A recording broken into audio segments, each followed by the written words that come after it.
You're watching ZTV.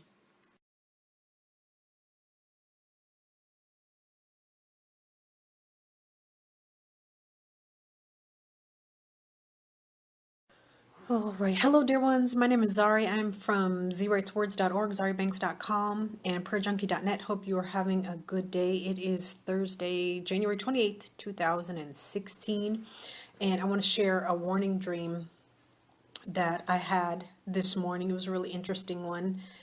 And oh, before I do that, I want to let you know that you can go to profitwithpassionvirtualsummit.com and register. There's a free Christian Entrepreneur Summit that's going on. It takes place tomorrow, January 29th through Sunday, the 31st. And like I said, it is free. You can go to that website, register for it, and get lots of information from myself and like 35 or 40 other people. It'll be really exciting, really exciting. And of course, there's always going to be a playback if you can't attend in time, but definitely register so that you have access to all of those things.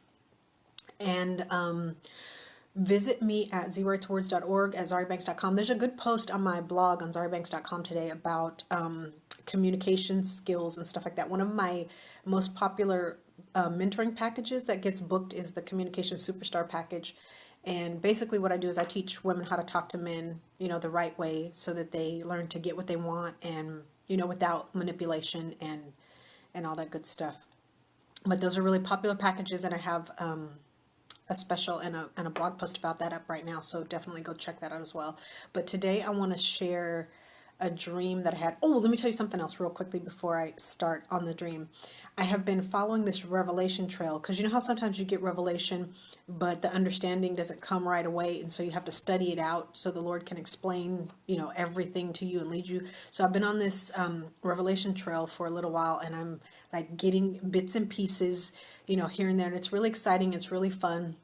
The Lord cracks me up with his games and stuff that he plays, leading you in and just taking you through all kinds of experiences and things. But it's so funny the way the first bit of revelation first came to me was I was listening to worship, and then church, and one of the leaders said, let's just stop and listen to the music because the instruments are prophesying.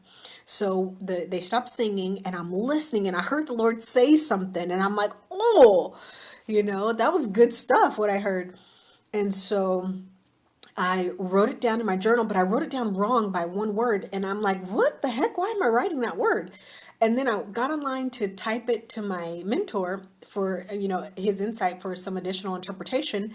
And then I wrote it wrong again, the same word in the same place. And I'm like, dude, I did this twice now. So the Lord is speaking to me about that. And so, I humbled myself and paid attention. I'm like, okay, Lord, what are you saying? And so I started following all this stuff and listening and asking for insight from my mentors. And I asked for Zane, my son, to give me his insight too, because he hears so good, and he gives it to me straight. He doesn't mess around and everything.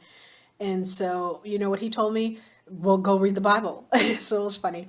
But it was such an exciting process. And so I'm writing that up and sort of recording a video. I don't know which one's going to come out because you know how I get hype and nothing makes sense.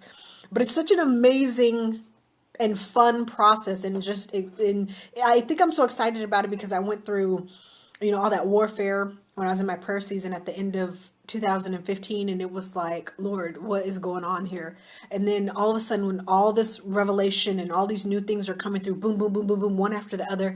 So now I'm like hungry, hungry, hungry, hungry, hungry. And he loves hunger, Matthew 5:6. And so he's like playing along right with me and leading me all to these different places and stuff like that. And it's super exciting. But anyway, that doesn't matter. It's not even what I'm here to talk about.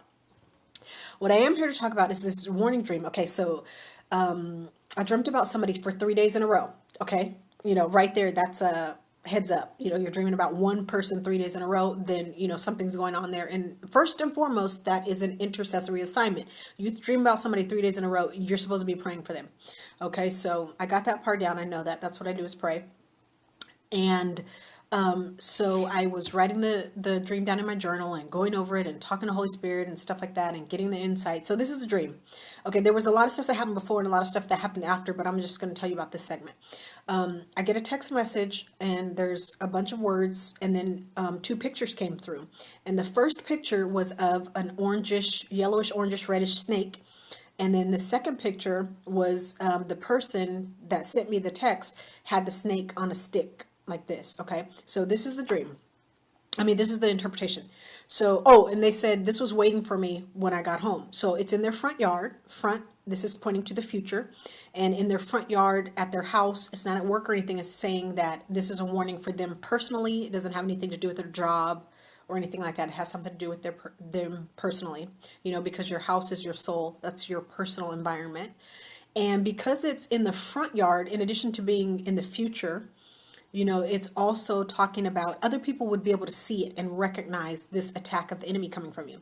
And of course, that's what snakes represent. They represent lies, deception, the tempter, and an enemy coming after you, and among other things. But, when you commune with Holy Spirit, He gives you, the specific meanings of what the things mean for each particular dream.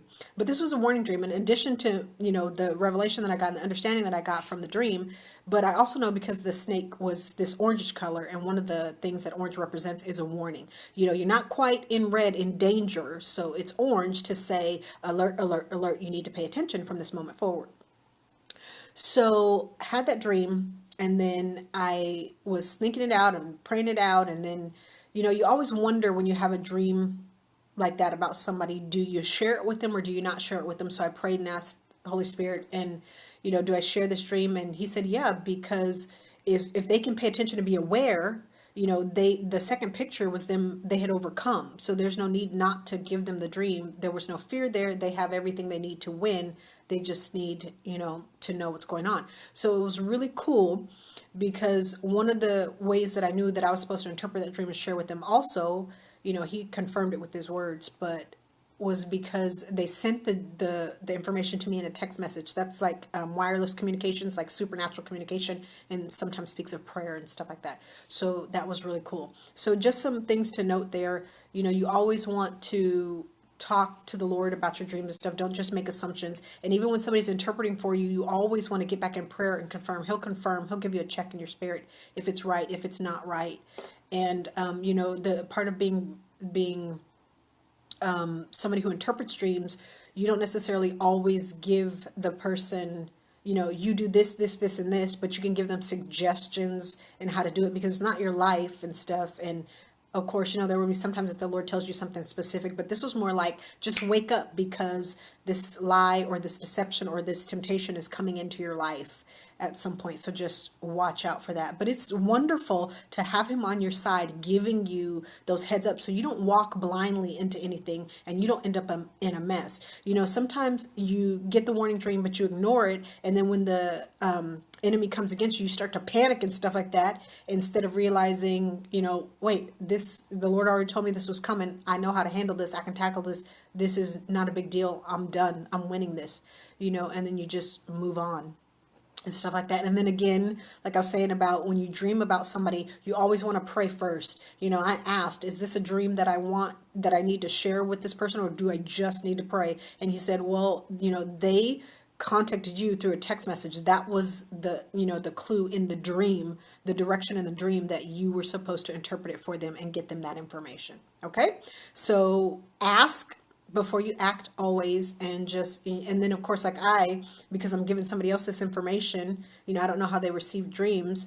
I asked my mentor to come into agreement with me that they would just receive it well and all that good stuff. So, so just take care, pay attention to your dreams, write them down, do seek out interpretations, and move on those things that the Lord is revealing to you, because they're meant to help you and to bless you and to keep you living an abundant life. All right, take care. Bye-bye.